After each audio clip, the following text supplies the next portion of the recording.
हरितालिका तीज का व्रत कथा। प्राचीन काल की बात है। हिमालय पर्वत पर स्थित एक सुंदर स्थान पर राजा हिमालय अपनी पुत्री पार्वती के साथ निवास करते थे। पार्वती अत्यंत रूपवती और गुणवती थीं और उनका हृदय भगवान शिव के प्रति असीम भक्ति से परिपूर्ण था। जब से पार्वती ने अपने होश संभाले थे, उन्होंने केवल शिव को ही अपने पति के रूप में पाने का संकल्प लिया था। भगवान शिव एक तपस्वी और योगी थे जो संसार की मोहमाया से परे थे। वे कैलाश पर्वत पर ध्यानमग्न रहते थे और जीवन में किसी भी प्रकार का आकर्षण नहीं रखते थे। पार्वती ने अपने मन में यह ठान लिया था कि वह केवल भगवान शिव से ही विवाह करेंगी। अपनी इस इच्छा को पूरा करने के लिए उन्होंने कठोर तपस्या करने का निर्णय लिया। पार्वती ने जंगल में जाकर तपस्या शुरू कर दी। उन्होंने वर्षों तक केवल फल फूल और पत्तियों का सेवन किया। दिन रात, सर्दी गर्मी, किसी भी मौसम का उन पर कोई प्रभाव नहीं पड़ा। उनका शरीर धीरे धीरे क्षीण होता गया, लेकिन उनकी भक्ति में कोई कमी नहीं आई। उन्होंने अपने पूरे अस्तित्व को भगवान शिव के चरणों में समर्पित कर दिया। पार्वती की इस कठोर तपस्या की चर्चा पूरे त्रिलोक में फैल गई। देवता और ऋषिमुनि सभी उनकी इस भक्ति से प्रभावित थे। उनकी तपस्या इतनी गहन थी कि चारों ओर जंगल उग आया और उनके शरीर पर कांटे उगने लगे। उनके तप की शक्ति से धरती हिलने लगी और चारों ओर का वातावरण बदल गया। इसी बीच पार्वती के पिता हिमालय, जो अपनी पुत्री के इस कठोर तप से चिंतित थे, ने भगवान विष्णु से परामर्श किया।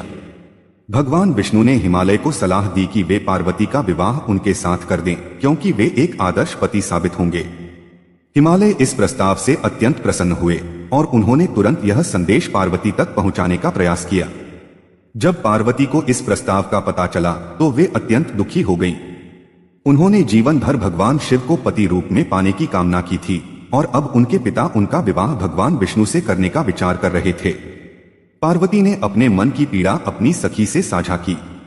उनकी सखी, जो पार्वती की प्रिय थी, ने उनकी चिंता को समझा और उन्हें एक उपाय सुझाया। सखी ने पार्वती को हिमालय से दूर एक गुप्त स्थान पर ले जाकर छिपा दिया।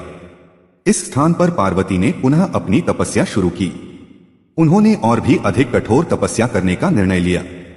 पार्वती ने इस बार निर्जल और निराहार रहकर तपस्या की। उनकी तपस्या से पृथ्वी कांपने लगी, आकाश में गूंज उठी और चारों दिशाओं में उनकी भक्ति की चर्चा होने लगी। पार्वती की इस गहन भक्ति और तपस्या से भगवान शिव अंततः प्रसन्न हो गए। उन्होंने पार्वती के सामने प्रकट होकर कहा, हे पार्वती, तुम्हारी भक्ति और तपस्या ने मुझे प्रसन्न कर दिया है। मैं तुम्हारी अनन्य भक्ति से अत्यंत प्रभावित हूँ और मैं तुम्हें यह वरदान देता हूं कि तुम मेरी अर्धांगिनी बनोगी। पार्वती के मन में अपार आनंद की अनुभूति हुई। उन्होंने भगवान शिव से विवाह करने की इच्छा व्यक्त की और भगवान शिव ने इसे सहर्ष स्वीकार कर लिया। इस प्रकार पार्वती की तपस्या और उनकी अनन्य भक्ति के फलस्वरूप उनका विवाह भगवान शिव के साथ संपन्न हुआ।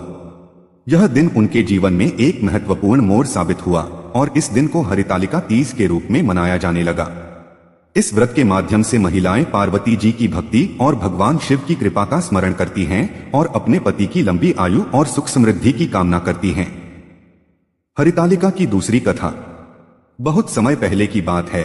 हिमालय पर्वत के राजा हिमवान और उनकी पत्नी मैना के घर एक दिव्य कन्या का जन्म हुआ, जिसका नाम उन्होंने पार्वती रखा। पार्वती जी के जन्म के साथ ही उनके घर में सुख और समृद्धि का वास हुआ। पार्वती जी बचपन से ही धर्मपरायण और तपस्विनी स्वभाव की थीं। वे अक्सर मंदिरों में जाकर भगवान शिव की आराधना करती और पर्वतों की गुफाओं में ध्यान लगाती। धीरे धीरे पार्वती जी के मन में भगवान शिव के प्रति असीम प्रेम और भक्ति उत्पन्न हुई। उन्होंने मन ही मन निश्चय कर लिया कि वे शिव जी को ही अपना पति बनाएंगी। समय बीतता गया और पार्वती जी विवाह योग्य हो गईं। उनके पिता हिमवान उनकी शादी के लिए योग्य वर की तलाश में थे। उस समय भगवान विष्णु, जो कि सभी देवताओं में से एक महान और शक्तिशाली देवता थे, ने पार्वती जी का हाथ मांगने का प्रस्ताव रखा। यह प्रस्ताव हिमवान को बहुत ही उपयुक्त और सम्मानजनक लगा और उन्होंने इस प्रस्ताव को स्वीकार कर लिया। भगवान विष्णु जैसा योग्य वर पाकर हिमवान बहुत प्रसन्न थे, लेकिन पार्वती जी के मन में भगवान शिव के अलावा किसी और का विचार भी नहीं आ सकता था। पार्वती जी ने यह सुनकर बहुत दुखी हो गईं कि उनके पिता उनका विवाह भगवान विष्णु से करना चाहते हैं। उन्होंने माता मैना से अपनी व्यथा प्रकट की, लेकिन उनकी मां ने भी उन्हें यह समझाया कि भगवान विष्णु जैसा वर पाना किसी भी कन्या के लिए सौभाग्य की बात है। परंतु पार्वती जी का हृदय शिव जी के प्रति अटल था। उन्होंने ठान लिया कि वे भगवान शिव को ही पति रूप में प्राप्त करेंगी, चाहे इसके लिए उन्हें कोई भी कठिनाई क्यों न झेलनी पड़े। पार्वती जी ने अपने दृढ़ निश्चय के साथ कठोर तपस्या करने का निर्णय लिया। उन्होंने अपने पिता के घर से निकलकर एक घने जंगल में जाने का निश्चय किया, लेकिन उनके पिता हिमवान को यह मंजूर नहीं था कि उनकी बेटी किसी कठिन तपस्या में जाए। इस बीच पार्वती जी की सखी, जो उनकी सबसे अच्छी मित्र थी, को यह बात पता चली कि पार्वती जी भगवान विष्णु से विवाह नहीं करना चाहती। पार्वती जी की सखी ने उनकी पीड़ा समझी और उन्होंने पार्वती जी को उनके पिता के घर से निकालकर एक घने जंगल में छुपा दिया। सखी के इस कार्य की वजह से इस व्रत का नाम हरतालिका पड़ा, जिसमें हर का अर्थ है हरण और तालिका का अर्थ है सखी। जंगल में पहुंचने के बाद पार्वती जी ने एक निर्जन गुफा में जाकर भगवान शिव की तपस्या शुरू की। उन्होंने कठोर व्रत और उपवास रखना प्रारंभ किया। वे दिन रात भगवान शिव का ध्यान करती और उनके नाम का जाप करती। उन्होंने कई सालों तक तपस्या की, बिना अन्न या जल ग्रहण किए। उनकी तपस्या इतनी कठोर थी कि चारों ओर इसका प्रभाव फैल गया। पूरे जंगल के जीव जंतु भी पार्वती जी की भक्ति से प्रभावित होकर उनकी रक्षा करने लगे। पार्वती जी की इस अटूट भक्ति से अंततः भगवान शिव प्रसन्न हो गए। एक दिन भगवान शिव स्वयं उनके सामने प्रकट हुए और बोले, हे पार्वती, मैं तुम्हारी कठोर तपस्या और भक्ति से बहुत प्रसन्न हूं। तुमने अपनी तपस्या से मुझे जीत लिया है। मैं तुम्हें पत्नी रूप में स्वीकार करता हूं। तुम्हारी यह दृढ़ निष्ठा और प्रेम सदियों तक आदर्श के रूप में माना जाएगा। भगवान शिव के इस आशीर्वाद के बाद पार्वती जी का विवाह भगवान शिव से धूमधाम से संपन्न हुआ।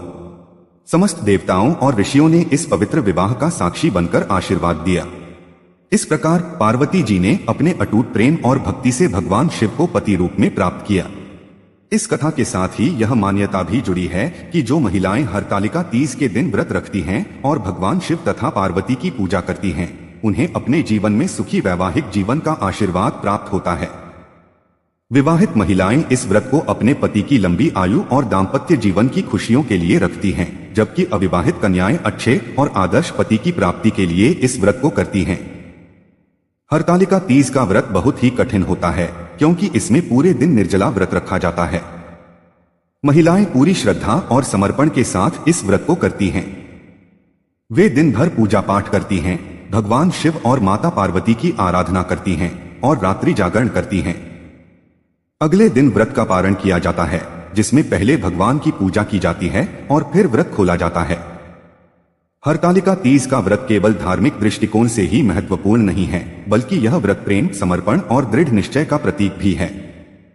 अगर आपको यह कथा पसंद आया हो तो वीडियो को लाइक करें। यदि चैनल पर नए हैं तो सब्सक्राइब करना ना भूलें। धन्यवाद।